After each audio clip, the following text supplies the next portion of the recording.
G'day, welcome back to the 40 channel. So today we've got a bit of rain, so we're going to do most of our work inside the shed, which is cool. But what I'm keen to work on is these back doors. If you look right back to some of my early footage when I was doing all these repairs, I test fitted some of the doors, the hinges were totally flogged out. They were just slopping around all over the place. A lot of movement through here. Not so much movement in these hinges, and the bushes are all flaked. After a whole lot of thought and process, I'm trying to make them work and try to repair them and still give them a little bit of an original look, I came up with this great idea. And it involves one of the kids' scooters. Let's check it out. I've got a bit to learn about this 40.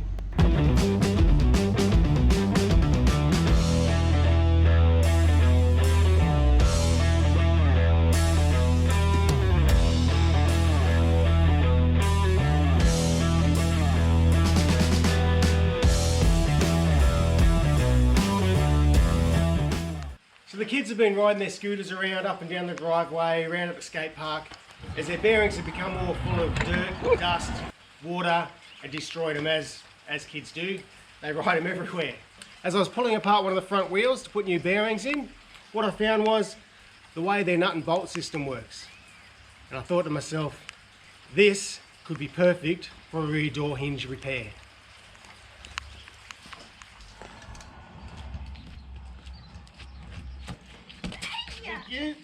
I need the scooter, I need to fix the 40. I'm riding that. Righto, so this is one of the rear door hinges. This is actually one that I saved. I kept this one because it was actually in the best condition out of all of them. But as you can see, there's still a lot of movement, and these bushes in here have been really flogged out. Now, as you already know, these things have been riveted and cold pinned over. So to repair this one, get an angle grinder, we cut the top off, punch the pin out with a pin punch, and you pull it all apart. Once I had the two parts, we individually cleaned them, we prepped them, and we painted these when we painted everything else.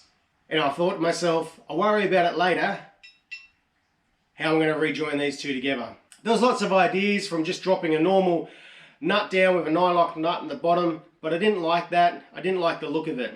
Then after pulling the kids' scooters apart, I found this.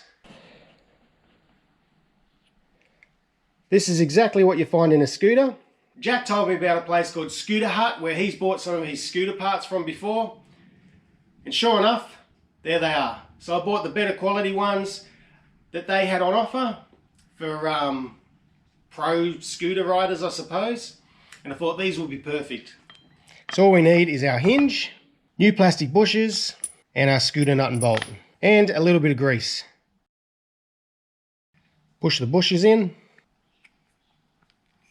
So all we're doing is we're sliding this in so these holes line up. Bit of grease on our shaft. Try not to get grease inside the thread there. These already have like a Loctite sort of a product on the back of them. So we don't need to put any Loctite on. They actually bind up really well. Now all we need to do, line up our hole.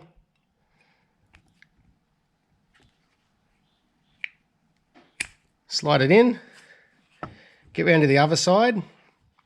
What I found with this side is it's just a little bit off. So all I did is get a screwdriver down, just give it a slight little push it over, just to line up that hole. Then we can just push it straight in. Use the end of the bench and push down. Give it a push down the last little bit just with a dead blow hammer. Tap it in. Till it's nice and flush. That's just some grease. So as you can see, that thread's come up nice and close to that. Just going to screw in our bolt from the other side. Allen key. You'll get to the point where it starts to spin the other side. Get another Allen key and hold it in place. Now, we just do it all the way up nice and tight.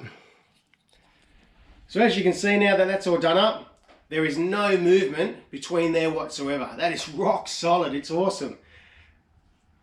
Hinge works beautifully, that's fantastic. The best thing is, I love the look, gives that nice domed finish, not your normal hex bolt that a lot of people throw in. That's fine, it's good if you've done that, not a drama.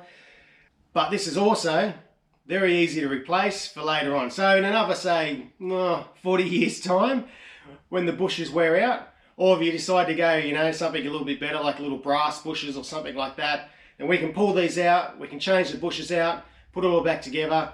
As soon as we get any slop in there, we're easy repair.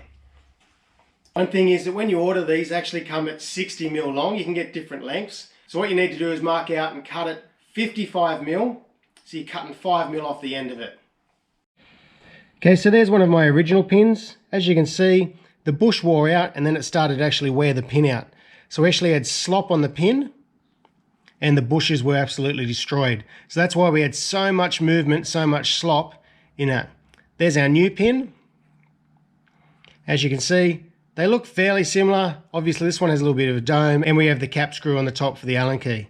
Righto, so I'm always learning stuff about 40s. Because I did think to myself, if this is always open, you're hitting metal on metal. So every time the door opens, you're hitting metal on metal. It's going to chip my paint. And I thought, oh, I wonder if something goes on here. And actually, from what I found out, they did. So originally they had a little rubber strip just going on here, which just presses on. Now, as you saw in the last video, we had this little rubber strip here. And this will work absolutely perfect for sitting on there. So what we're going to do is just trim that little bit off.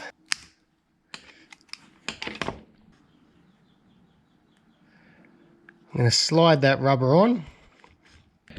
So now when the hinge opens or the door opens, it hits the rubber and it's not going to chip all my paintwork and damage it all. So to make that stay in place, right after gluing this rubber strip down, we just use this product here. It's from Chemtools, 8401 Rapid Stick. This stuff is sensational for gluing like rubber to metal and a whole lot of other products. So it's a lot better than your normal super glue. It's awesome. Again, from Tool King, so if you want some of this stuff, give them a ring and they'll fix you up. I'm just using the end of a cable tie. So that way I can sort of just brush it on nicely.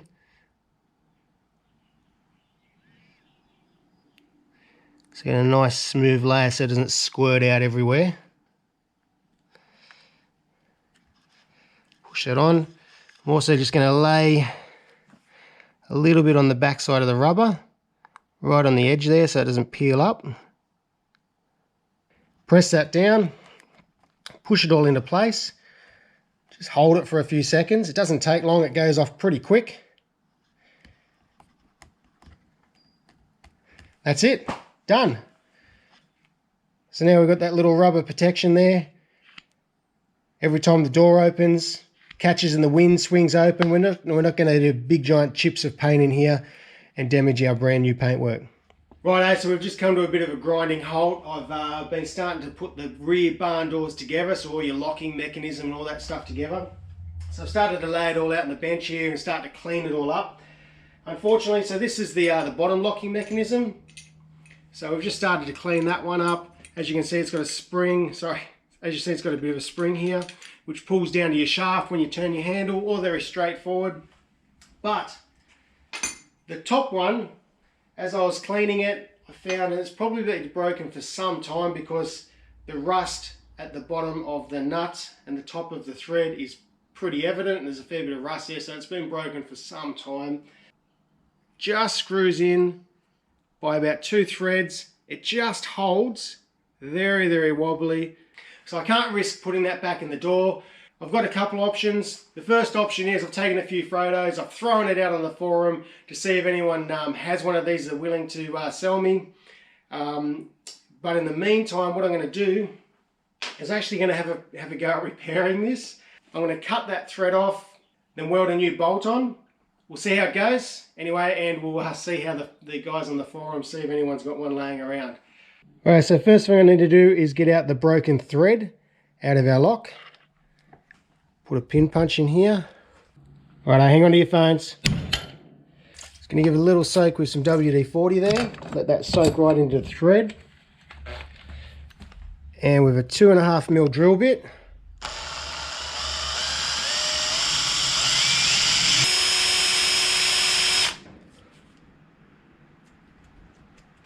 I've got this really nice little set of screw extractors. So hopefully, be able to get it out. See how we go. I really love it when I get to use my grandfather's old tools. We've got success. It's actually quite a long thread. Righto, so we've saved the thread, which means we've saved the lock. So we'll take that out. So that's good, we've got that out. Let's see what we can do with the other side of it. Right, so going through all my nuts and bolts, I found this cap screw, which is going to work perfectly. So we'll just cut the cap screw off, we'll cut it off back here and weld it together. But I've run out of welding gas, so I'll have to run down to Tool King, get some new gas, come back and weld it back together. It's always the little things that just seem to take up time. But anyway, we're nearly there. Alright, so we've just cut the cap screw off the end of that. I've ground on a nice taper, so that'll give the weld to give something to bite onto. Now, we'll lay it down here. We'll cut exactly at that point there. Put a taper on that as well. Then we can weld all the way around it, clean that up, and hopefully we'll be good as new.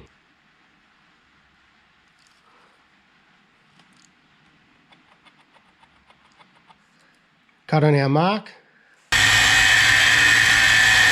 Now don't cut all the way through, I cut about 95% through. Now I'm going to break that off. If you cut all the way through, it's going to fly off and then you spend half an hour looking for it.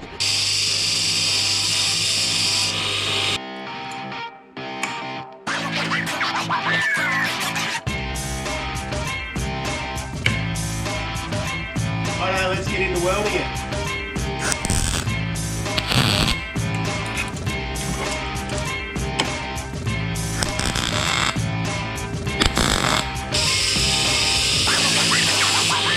Alright, happy days. So there it is. Now all I need to do is just screw it in, put it all back together. Happy days. I'll give it a quick coat of paint because it's bare steel, so that way it'll protect it and it'll be all put back together, and then we'll be able to finish off putting our doors back together, which is what we're trying to achieve today. Right, that was pretty hard to film, so I've pushed in the locking mechanism. There's a retainer spring that goes on there.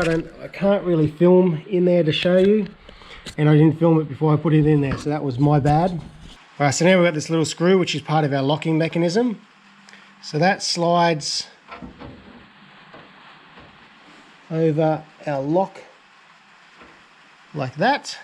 So now we can put our lock mechanism in place. We'll just sit that there.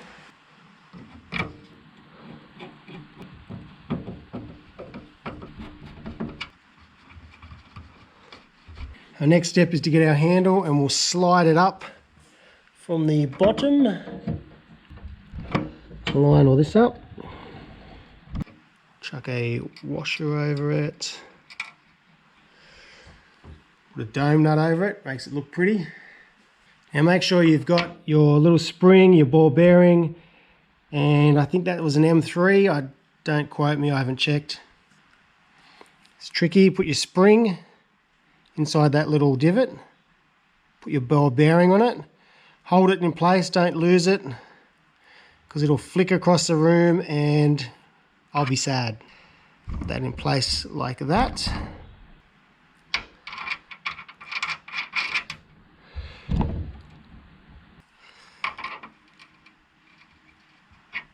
To be honest, I can't remember whether it goes with our arrow facing up when it's locked or arrow facing down.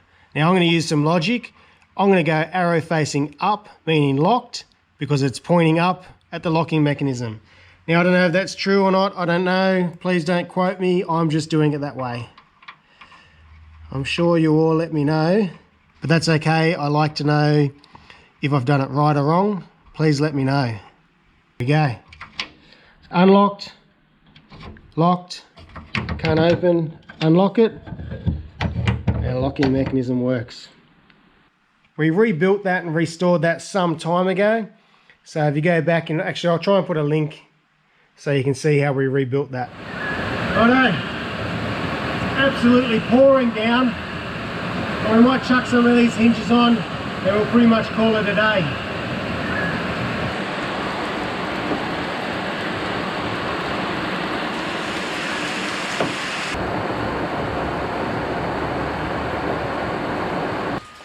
we're just taking this back off because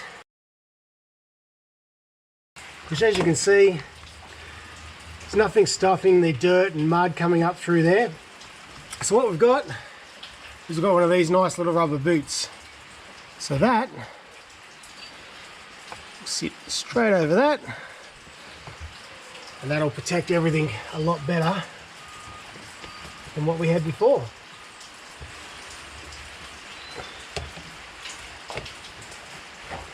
Slip that back over. That'll keep it all protected now.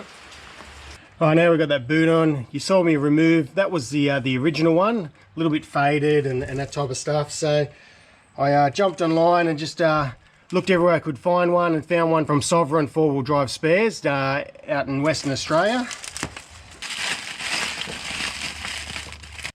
Yes, look at that. Brand new. Brand spanking new. Screw that on. Yeah, that's neat. Coming right up. Righto, so after looking at this again, I don't think I'm actually going to use the Weber strip, the proper Weber strip adhesive. I'm going to give the 8401 a go. The reason for that is because, I'll show you. I'm going to pull this off. I have to put the Weber sealant down here, smooth it out with like a paddle pop stick or something. Also put it on the back of, which is already twisted up on me, put it on the back of this, again smooth it all out, let it both tack off for about 10 minutes. Then, without it moving around and sticking on it, then I have to try to do this. I can see already I'm going to be getting glue everywhere, it's not laying on it properly. I've got all these little profiles I need to fit into. And I have to stretch it over each corner. This has already fallen down. I can just see this going everywhere, and it's sticking here and then pulling it off, sticking here, and I don't need it. I want to try to pull it back off and push it back down here. It just makes me a bit nervous. The 8401, I know that it'll hold it really well, and I know how I can use it. So this one, I can just run along and work each side and don't have to actually pull it all up and lay it down. So, hey, I can actually hear some of you guys screaming at the screen right now. Don't do it, don't do it. Just wait till you got someone there to help you. I'm impatient, I want to get these doors on. And I'm keen to give this stuff a go. So, but if I don't do this, not only will I not know, but you guys will never know either. So I'm going to be your test dummy. If it doesn't work, it's on me and not on you. If it works, you know that you've got another application to try it on. So let's give it a go and see what we can achieve. Righto, so this is some of the stuff I'm talking about. We've got these profiles in here, and you've got this profile here. So we need to pull that back and stick that down. Actually, that's where I'm actually going to start. And then I'm going to work my way all the way around the door. I have another profile that dips down like this. It actually needs to come back and stick into that. So you can see why I was a little bit nervous in trying to get that contact adhesive down. So I'm just going to put it on my rubber. You don't need much. And this is going to be my starting point. Pull it into my position. You only need to hold it for about 10 seconds and then it should go off. That's done. That's it. So now I'm just going to keep working all the way around the door.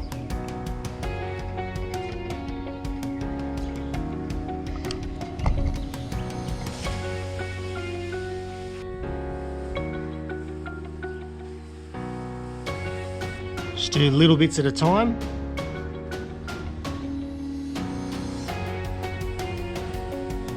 Hold it in place for about 10 seconds. We'll just keep working our way around.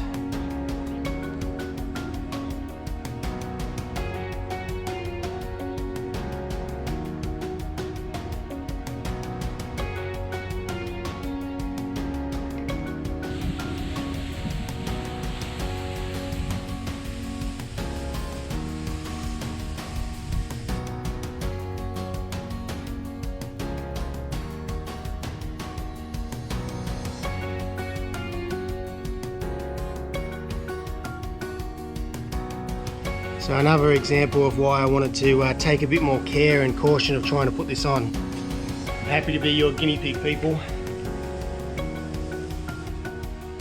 Push that right into that little profile there. We'll just hold that for 10 seconds.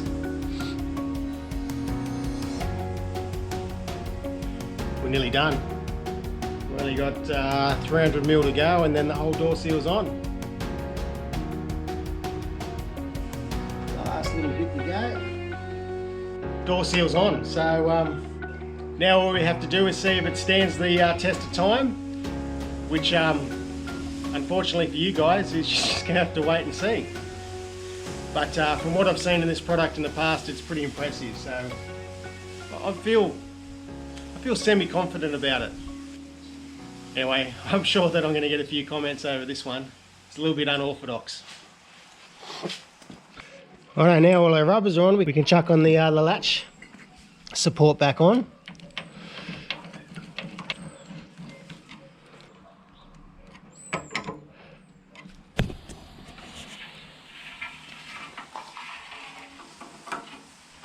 Slide that in place. And we'll bolt that in place now. Alright, so before we put this in place, you've got our lock mechanism that we've slid through. I'm just going to drop that in place here and put this little retainer on. This would be pretty hard to do. I can't even do it now. Look at me go.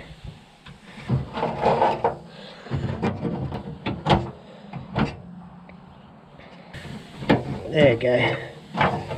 Righto, now that's all in place, we can screw that back into place as well.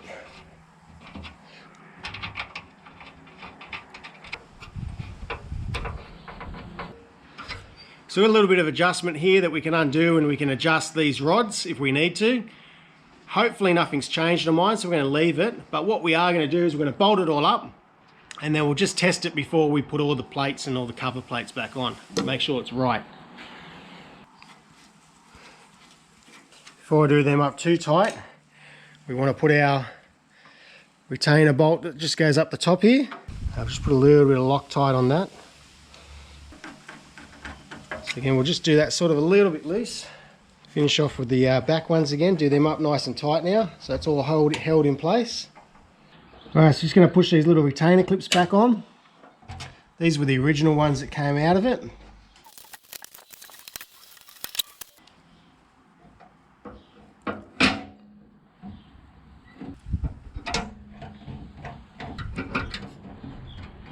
Put our little plastic cap over the top, and then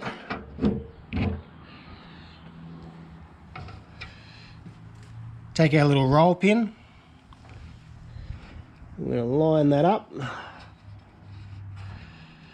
and tap that roll pin back in place. Push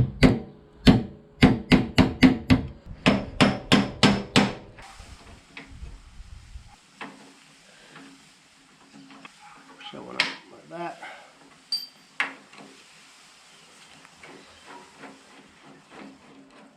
Righto, so our doors are totally rebuilt, all new rubbers. Now all we need to do is fit the doors. Righto, so that's it. Look, the doors are totally finished. All the hinges are on, all the rubbers are on, all the mechanisms are done, but we're not fitting them. I know, a little bit of suspense, and I've probably disappointed some of you guys. You're probably keen to see it on. But I'm here on my own. Jack's at school, actually all the family's at school, so I'd really like to wait until at least I have either my kids or my wife or someone home just to help me fit these up, so that we're really a two-person operation. So I really don't want to try to sort of hold it up one hand and do it up, and no, I don't want to take that risk. So next episode we'll be fitting the rear doors and be able to see them all finished up, so see how it goes. But hey, really appreciate you guys tuning in. Thank you so much for your support. And hey, feel free to subscribe, leave a comment, and until next time, take care of yourselves.